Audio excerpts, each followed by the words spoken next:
មួយគូក្បែរមាត់ស្រាំហែលតាមទឹកថ្លាជាប់គ្នាមិនឃ្លាតពេលថ្ងៃរះវានៅជិតគ្នាពេលថ្ងៃលិចក៏មិនចាពីគ្នា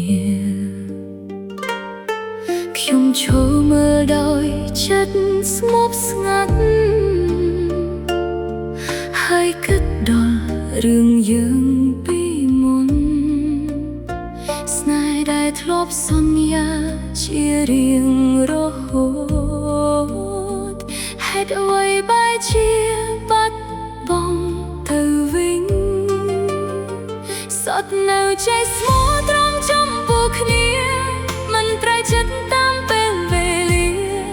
តែមនុស្សដែលមានបេះដូងហេតុអ្វីងាយភ្លេចការសន្យា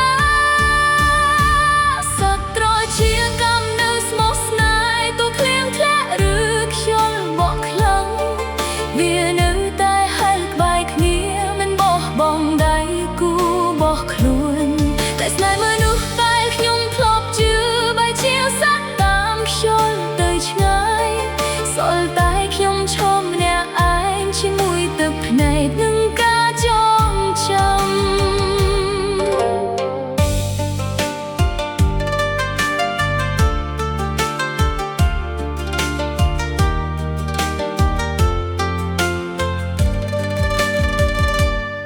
រាត្រីស្មុគក្រោមពន្លឺច័ន្ទសត្វទាំងពីរនៅក្បែរគ្នាដែរខណៈខ្ញុំអង្គុយក្បែរបងអួយរាប់ថ្ងៃដែលអ្នកមិនត្រឡប់ប្រសិនបើស្នេហ៍នោះស្មោះដោយវាប្រហែលជាខ្ញុំមិនឈឺចាប់បែបនេះប្រហែលជាសន្យាដែលអ្នកបានឲ្យនៅតែមានន័យដល់ថ្ងៃនេះខ្ញុំមិនចង់ប្រៀបធៀបទេតែធំជាបានបងរៀនខ្ញុំថាសេចក្តីស្មោះត្រង់មិនអាស្រ័យលើពាក្យសម្ដី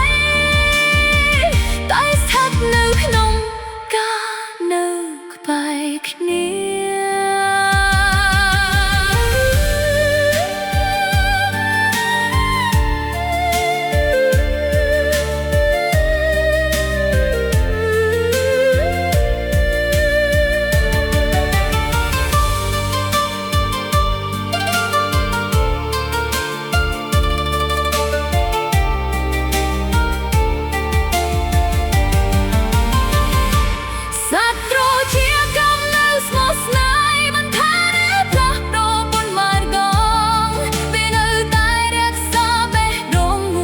សម្រាប់ដៃគូបោះវាជានិច្ចចំណែកខ្ញុំនៅតែរៀងតែគួរយល់ថាសែននោះអាចផ្លាស់ប្ដូរតែខ្ញុំនឹងរក្សាសេចក្តីស្មោះដោយសត្វត្រជាកម្មនៅលើស្រះនោះ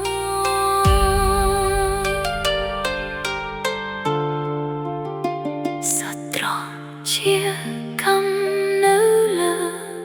ស្រះ